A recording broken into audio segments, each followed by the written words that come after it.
First world immigration ಸೆಂಟರ್ನ branch ಆಫೀಸನ್ನು ಮುಂಬೈಯಲ್ಲಿ open ಮಾಡೋದಕ್ಕೆ ಯಾರು ಹೇಳಿದರು ಎಲ್ಲವನ್ನು ಹೇಳ್ತಾನೆ. ಅವಾಗ ಕೈ ಎತ್ಕೋಬೇಕಪ್ಪ, ಅವ್ನು ನಮ್ಮವನು ಅಲ್ಲವೇ ಅಲ್ರಿ, ಅಲ್ಲವೇ ಅಲ್ಲ ಅಂತ. ಅಜ್ಮಲ್ ಕಸಬ್ನನ್ನೇ ಒಪ್ಕೊಳ್ಳಿಲ್ಲ ಅವ್ರ ತಮ್ಮವರು ಅಂತ ಒಪ್ಕೊಂಡ್ರ. ಅಜ್ಮಲ್ ಕಸಬು ಅಷ್ಟೂ ಸ್ಟೇಟ್ಮೆಂಟ್ ಕೊಟ್ಟ.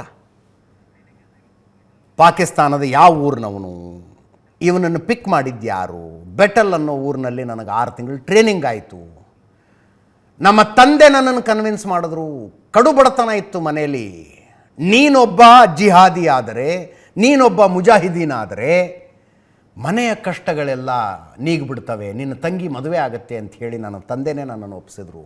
ಸಾಯ್ಬೇಕು ಅಂದರೆ ಬೇಜಾರಾಗ್ತಿತ್ತು, ಆದರೆ ಏನು ಮಾಡೋದು, 72 ಕನ್ಯೆಯರು, ಸತ್ತಾಗ ಹೆಣದಿಂದ ಸುವಾಸನೆ, ಇದನ್ನೆಲ್ಲ ಹೇಳಿದ್ರು ನಮಗೆ. ಆ ಕಾರಣಕ್ಕೆ ನಾನು ಒಪ್ಕೊಂಡೆ ಇತ್ಯಾದಿ ಇತ್ಯಾದಿ ಅವನು ಹೇಳ್ದ.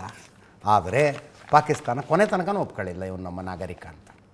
ಭಾರತಕ್ಕೆ ಬಂದು ಭಯೋತ್ಪಾದನೆ ಮಾಡಿದವ್ರನ್ನ ತಮ್ಮೂರು ಅಂತ ಒಪ್ಕೊಳ್ಳೋದು ಬಿಡ್ರಿ, ಕಾರ್ಗಿಲ್ ಯುದ್ಧದಲ್ಲಿ ಸತ್ತ ಪಾಕಿಸ್ತಾನಿ ಯೋಧರ ಹೆಣನೇ ತಗೊಂಡು ಹೋಗಲಿಲ್ಲ ಪಾಕಿಸ್ತಾನ.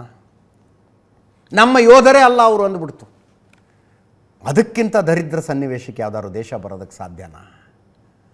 ಕಾರ್ಗಿಲ್ನೊಳಗೆ ಕಳಿಸಿದ್ರಲ್ಲ ಕಳ್ಳದಾರಿಲಿ, ಅವರನ್ನು ಭಾರತೀಯ ಸೇನೆ ಹೊಡೆದು ಹಾಕಿದಾಗ ಪಾಕಿಸ್ತಾನ ಹೆಣಗಳನ್ನು ತಗೊಳ್ಳಿಲ್ಲ. ಪಾಕಿಸ್ತಾನದ ಸೈನಿಕರ ಶವಗಳು ಭಾರತದೊಳಗೆ ಇಸ್ಲಾಮಿಕ್ ಪದ್ಧತಿಯ ಪ್ರಕಾರ ಹೂಳಲ್ಪಟ್ಟವು. ನೆನಪಿಟ್ಕೊಳ್ಳಿ, ಅಂಥ ದೇಶ ಅದು. ಈಗ ಇವನು ನಮ್ಮವನಲ್ಲ ಅಂತಿದೆ.